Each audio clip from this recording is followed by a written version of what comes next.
So if you're scared of customers, then don't use it. Imagine I'm trying to sell a Ducati motorcycle. Notice board was full of tasks that you couldn't keep up with in any way, shape, or form. It's like I'm thinking drink drive.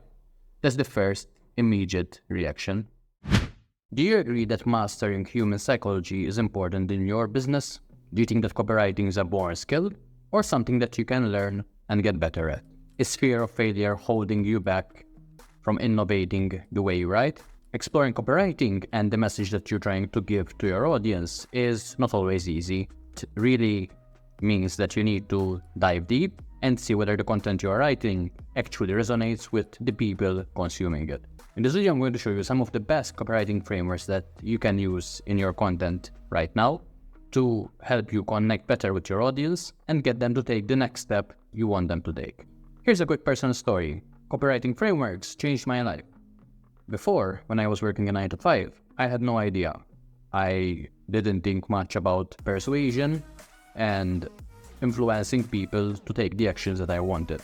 For growing up, persuasion and being able to influence someone to take specific actions was something that I was taught was negative. You can't really persuade someone, you're manipulating them. But there was no clear distinction between the two.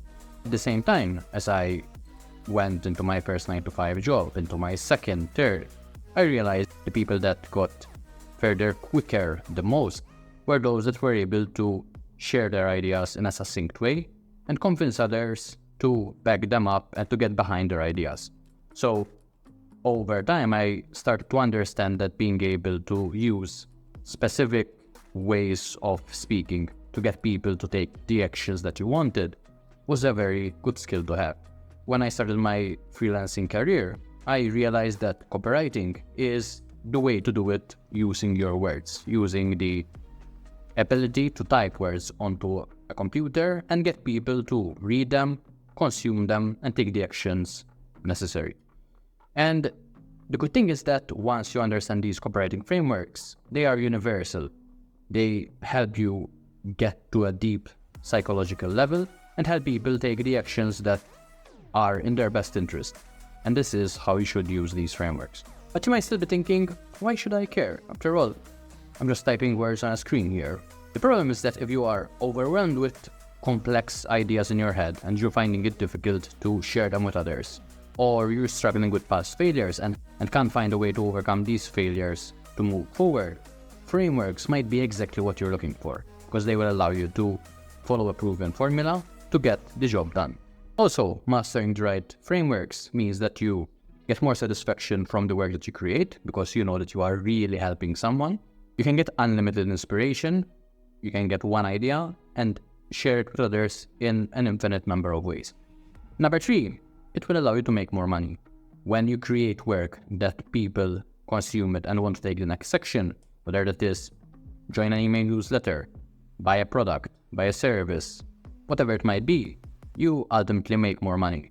Even if you work with clients, being able to articulate what they want to say in a way that makes sense to their target audience and do it in a way that is structured and again gets the audience to take the next steps, that is when you will see the real success and the more money coming. So how should you use the frameworks that I'm about to share with you?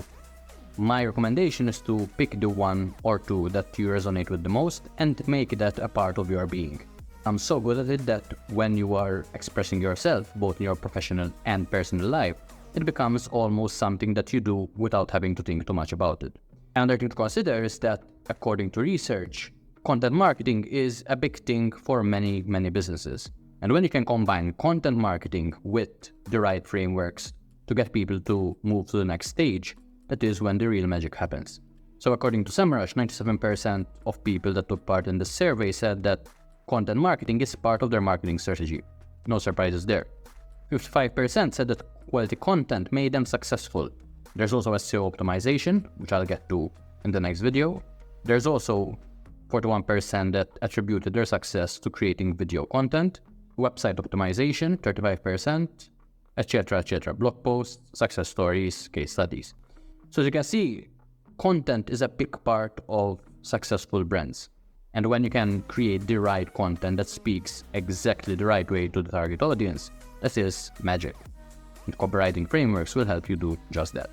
They are proven formulas to take someone from the stage that they are at to the stage that they want to be by providing your solution. At the same time, I urge you to stay focused. I'm going to mention several copywriting frameworks that you can use.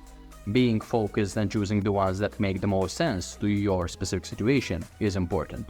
And if you have already done this in the past, I praise you, because it's not easy to stay focused on one thing. Being able to see that there are other distractions and focusing on the thing works for you is a very good skill to have. So if you've done that, well done. Also consider that there are different ways that you can use these frameworks. Whether you are creating emails, whether you are creating video sales letters, long form sales letters, social media posts, there's a ton of ways how you can use these copywriting frameworks. So once you have this knowledge, you'll be able to use it in many, many different ways. Before I get into the copywriting frameworks, I just want to touch on something that Dan Kennedy had come up with. And this is the sequence of beliefs. So basically he said that a sequence of beliefs is, and I'm kind of paraphrasing here, the narrative you construct at all the stages of frameworks to make people feel comfortable purchasing your product.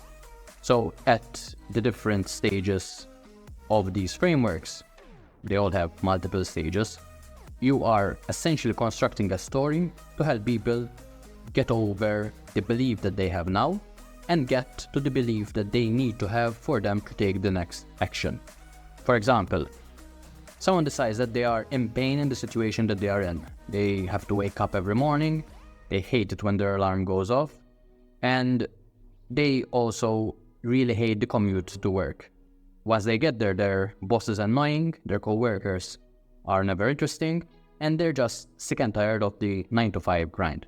They go back home, it's more traffic, then they have to do the chores at home. It's a never-ending process. And while they might know that you have a product that can help them overcome this challenge, they don't believe that it can help them specifically. So this is their belief.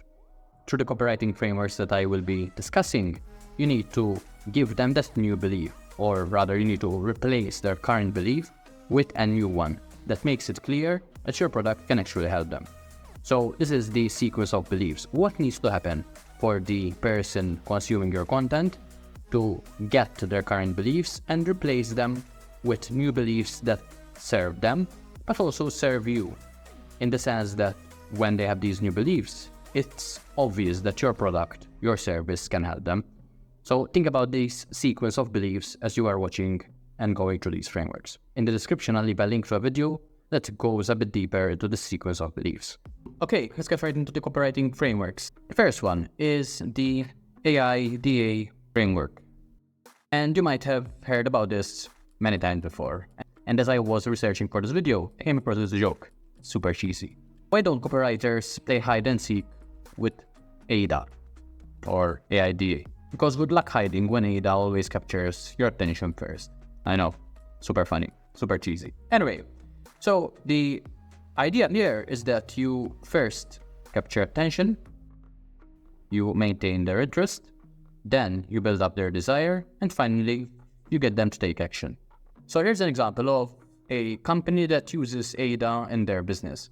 So there was this hairdressing company called Francesco Group, and they use this framework to launch their new salon. So the first thing that they did was they ran an awareness campaign. So as you can see, awareness and attention are sometimes interchanged. So they ran a PR campaign 4 months prior to launch, promoting award, stylists, qualifications, etc. And this was reinforced through a DM campaign to targeted customer groups. This is how they generated attention or awareness. Then they built up interest. So they followed up on this direct mail campaign. They offered free consultation or haircut and finish. They used research to support that this would work, as females are loyal if the offer is compelling. So this is the second part of the AIDA formula. Then they built up desire, which is the third part. Close to the opening of the new salon, they ran an exclusive local launch event, which was advertised through local press and social media. They created local buzz for people wanting an invite. And this is key, people wanting an invite. How do you build desire? By offering something that is exclusive, right? if it was an invitation-only thing, not everyone would be able to get in. So the people that got in feel lucky. The people that don't feel almost jealousy of those that actually got in. And then there was the action. So they used clear call to actions on their Facebook site, and they used words like call to reserve, call to book on their website, call in to receive discounts or the offer as local advertising. So as you can see, this is from a hairdressing company. It's something that anyone can use if they want to get more customers. So if you're scared of customers, then don't use it. If you do want more customers, something to consider. Imagine I'm trying to sell a Ducati motorcycle, and I come up with this copywriting framework, and I say, tired of boring rides? Regular bikes just don't cut it when you're craving real excitement on the road. Imagine feeling that rush every day, but you're stuck with a bike that's all buzz, no bite. It's frustrating, right? Meet Ducati. It's not just a motorcycle, it's your ticket to thrill. With its sleek design and raw power, every ride is an adventure. Why settle? Join the Ducati family and own the road. That is how I could use a PAS copywriting framework to sell a Ducati motorcycle. What I'm doing are two things. I'm identifying the issues that the reader is going through. I'm twisting the knife in a way. I'm creating urgency. I'm saying you don't want this anymore, right? And I'm providing a solution, which in this case is the product or service that I sell. Here's an example of a business that uses this framework to provide a complete business solution. Omniscient Digital Thought Leadership Program is a solution, identifies the problem of being a thought leader, which is that it takes a lot of time to create content, and provides their solution. So they say, why build a thought leadership program? So basically they're saying that there is value in building a thought leadership program, but they're also saying that the problem is that it takes a long time in order to build and share unique business insights. And then there is their solution. You have an idea, their team have unique insights about the industry and the way things should be done. You spend 30-minute recording videos and interviews, and then they take care of the rest. That is their solution. Framework is the BAB or before after bridge. And over the years, I've seen this explained in multiple ways and using multiple names. But I think everyone takes this concept and makes it their own. So essentially, you have the before situation, which is this part here. I believe one of the best ways I once heard it called was Pain Island. And then there is Pleasure Island, which is the after. And what you're doing is building a bridge to allow someone to go from Pain Island and cross over to Pleasure Island through the products or service that you provide. That is the essential idea of the before-after bridge. So there was the before, you were overworked, you were tired, you were sleeping in your office, you had all the stuff that you had to do, your notice board was full of tasks that you couldn't keep up with in any way, shape or form. And then you found time management solutions. You learned how to create systems that helped you go from this before situation and instead found yourself in this after situation where your productivity shot up, where you were happy, where even plants started growing, where everything became organized on your desk and life was good after. And just how I found that solution to help me bridge the gap from where I was to where I wanted to be, I will teach you how to do it yourself. And it is essentially the copywriting framework that is being used in this situation. The next framework is the 4Cs framework, and what I like about this is that it really forces me to make things clear. I feel that many businesses, many marketing agencies try to be too cute, and I think being cute when it comes to marketing often backfires. And maybe this isn't the best of examples, but I think that it could also show that being cute doesn't always lead to the message that you want to share with someone. Here's an image from a Christmas campaign that the local police force ran. And obviously the idea, once you look at it for a few seconds, is that you can only choose one. The problem or the problems that I see is that you can't do both is written in red, which isn't the first thing for some reason that I notice. All I notice is a guy with a bottle of what looks like beer behind a steering wheel. And in my head, I associate the letters N and K and V and E with the word. So it's like I'm thinking drink drive. That's the first immediate reaction. Obviously, once you look at it, as I said, you might or you should see the red text, you can't do both, etc. But if it's something that I just look at for a few milliseconds, for 1-2 seconds, it's not clear immediately what it is trying to say. So I think being cute often backfires. It's better to make things simple to ensure that what you are trying to say is what the prospect understands, that you are both on the same page. And I think a good example is this image right here that I generated through artificial intelligence as I was preparing for this video. So I told AI, create me an image that represents the 4 C's, and I gave it the clear, concise, compelling, and credible. It is the image that it generated, so clear is okay. Compelling, not so much. Credible, no. Credible. And concise is definitely not the right spelling. And in a way it's ironic because I think most people try to be fancy, again try to be cute, but they end up with something that is similar to what they intended, but not quite there. So be simple, be clear, be concise, be credible, and be compelling. As is the 4th copywriting framework. The next one is very straightforward to understand, and it is the problem, promise, proof, and proposal. The idea here is that you do the following 4 things. Number 1 is that you state a problem. The bigger, the better. And the more relatable to the prospect, the better. Number 2, you make a promise. You tell them, I will help you solve this problem. Number 3 is proof. You tell them, I already helped other people solve this particular problem, so I can help you. Number 4 is the proposal, and I can help you solve this problem through my offer. So it's very straightforward. You have a problem, I'll make you a promise. Here's the proof that I can help you make this promise come true. Here's how I will do it. Here's my proposal. When you use the 4 P's, there are some things that you really need to consider and to not fall into these traps. Number 1 is ignoring the audience problem. When you're starting out in a niche, sometimes you don't really know the real pain points of someone. You might be addressing effects rather than causes.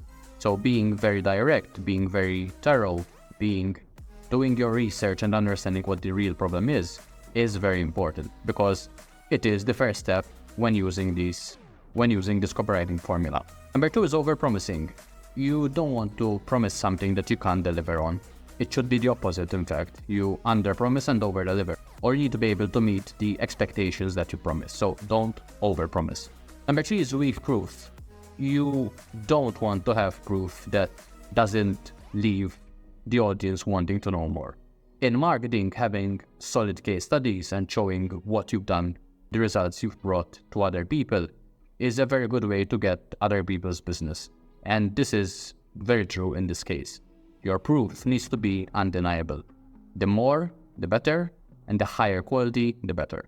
Next one is complicated proposal. You want to make it simple. You want to ensure that people can really understand what you are offering. You don't want them to be confused, to get lost in the weeds of what you are offering. If you are offering a 10-week course, you don't have to go into each and every single week and every single detail that will be covered in those weeks. After all, people want the solution, right?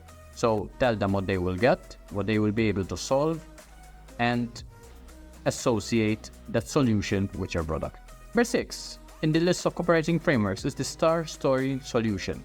So imagine someone came up with a quote that describes what this framework is all about. I think it will be something like this.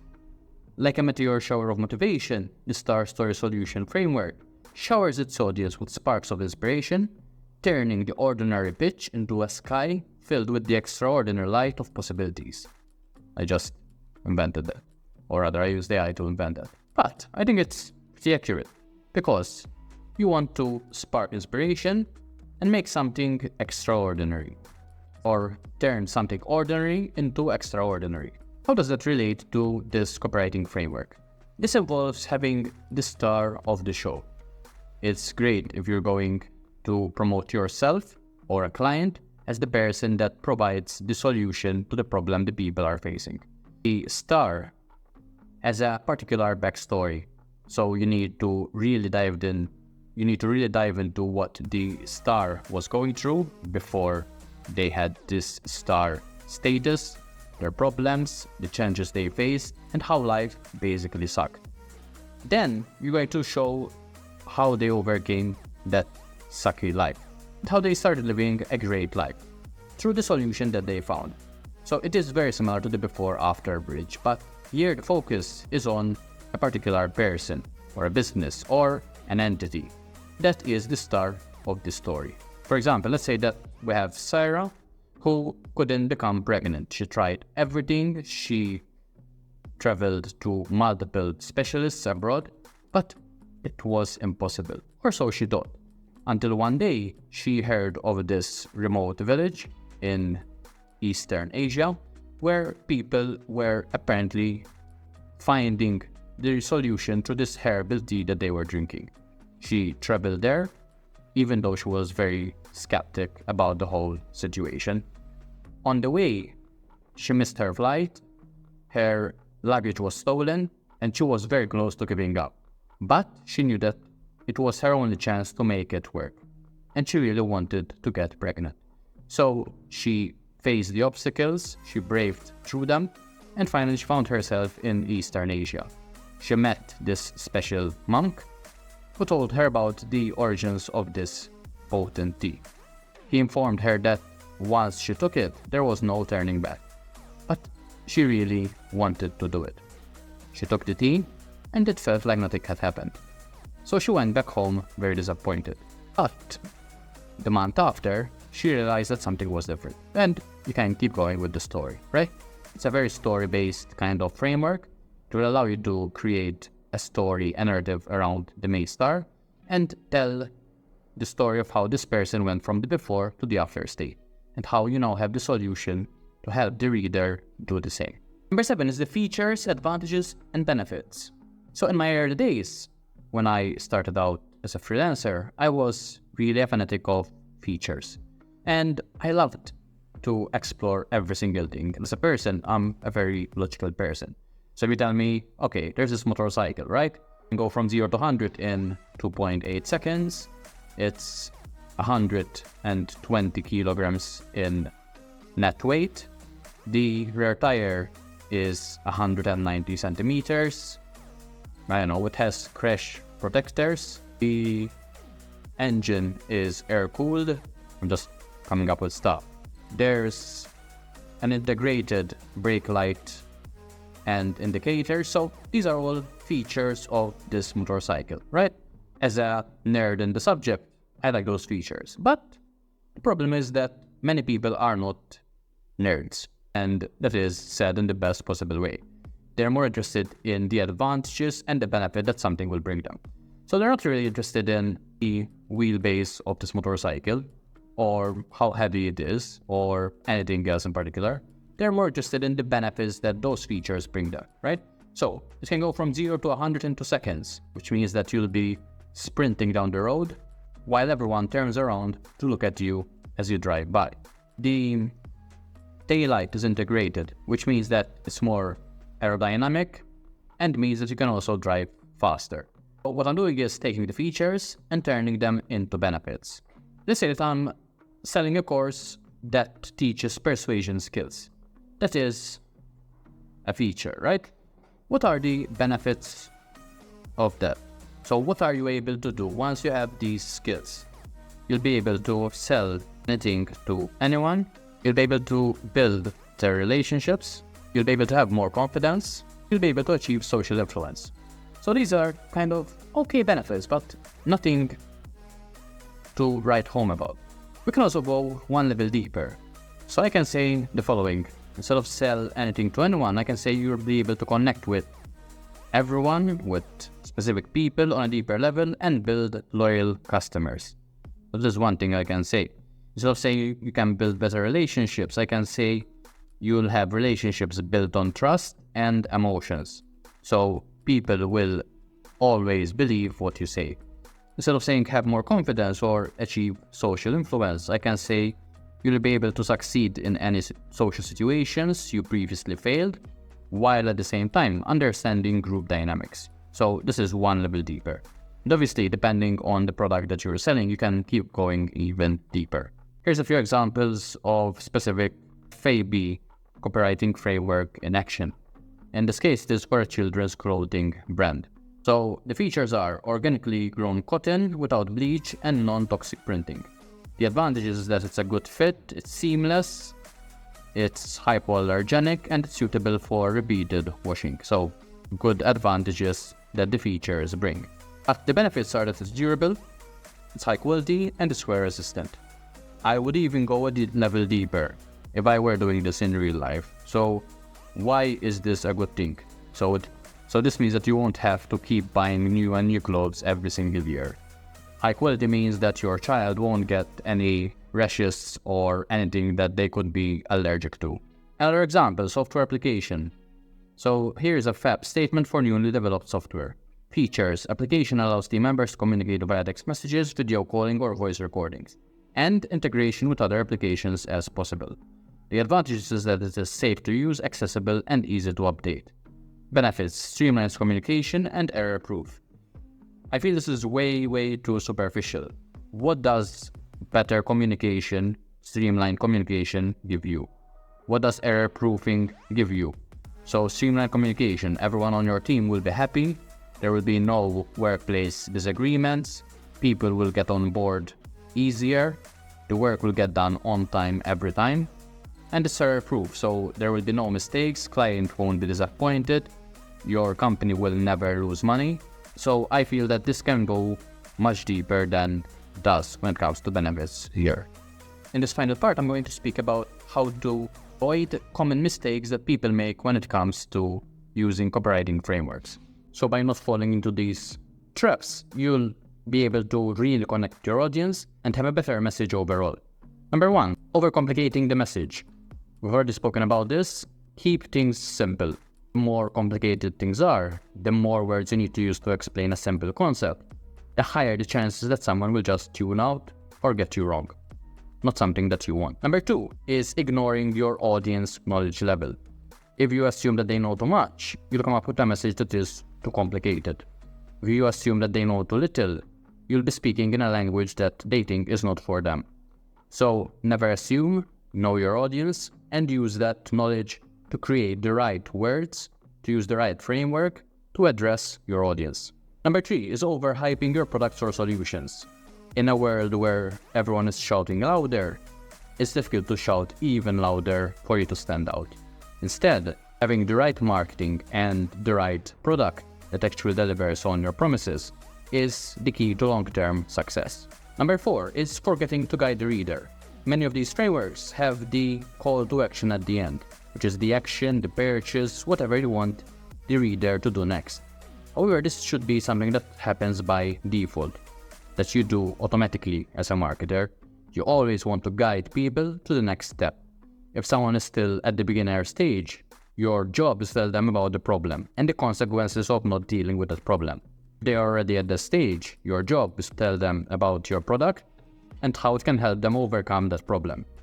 If they already know about your product and they also know about competitors' products, your job is to tell them about how your product is superior to that and what it will help them do. You're always guiding someone from one stage to the next. And finally, we have lack of consistency. When you use any of these copywriting frameworks, you need to be consistent in your message. Ideally, you should have one big idea and everything else should be there to support that main idea. You don't want to jump from one thing to another because you will lose people. Be consistent and everything you create will be towards guiding the reader to that next stage as we discussed. Use these copywriting frameworks, see which ones apply to you in your situation or to your client situation, and see how you can tie in your product and service to what your audience really needs. Through these copywriting frameworks, you have a proven solution to successfully getting your message out there. So use them, learn from them, and always strive to become better at the content that you create. If you found this video useful, hit the like and subscribe button, and I'll see you in the next video. By the way, have you downloaded my Get Started as a Freelancer checklist? The link is in the description, and it will help you have a proven framework to get started in this career. So check it out if you haven't. I'll speak to you soon.